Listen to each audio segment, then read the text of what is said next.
السلام عليكم ورحمة الله وبركاته، عشاق الساحرة المستديرة وعشاق النادي الأهلي في كل مكان. لو أنت أول مرة تشاهدنا ما تنساش تشترك بالقناة وتفعل زر الجرس ليصلك كل جديد.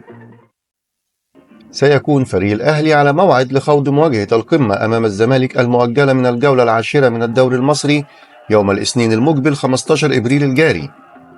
ويبحث المارد الأحمر عن هزيمة الغريم التقليدي وحصد 3 نقاط ثمينة يؤكد بها استمرار الانتصارات المحلية. وشهدت الفترة الأخيرة إصابات عديدة في صفوف الأهلي، وكشف موقع في الجول عن موقف لاعبي الفريق في مواجهة الزمالك، وتأكد غياب حسين الشحات وياسر إبراهيم، كما أن إمام عاشور لن يلحق بالمباراة رغم أنه يتعافي من الإصابة. ولا يعاني مروان عطية من مزق في العضلة الخلفية حسب ما أظهرته أشعة السونار، لكن أشعة الرنين ستحس موقفه. وسيخضع الجنوب أفريقي بيرسيتاو لاختبار في مران الغد السبت للتعرف على قدرته على خوض اللقاء.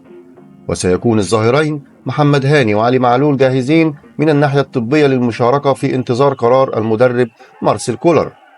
ويحتل الأهلي المركز التاسع في جدول الترتيب برصيد 21 نقطة من خوض 10 مباريات، أما الزمالك في المركز الثاني عشر برصيد 18 نقطة من 12 لقاء.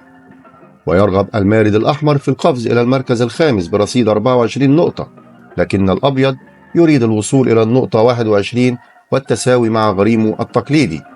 بالتوفيق لفريقنا الحبيب، والسلام عليكم ورحمة الله وبركاته.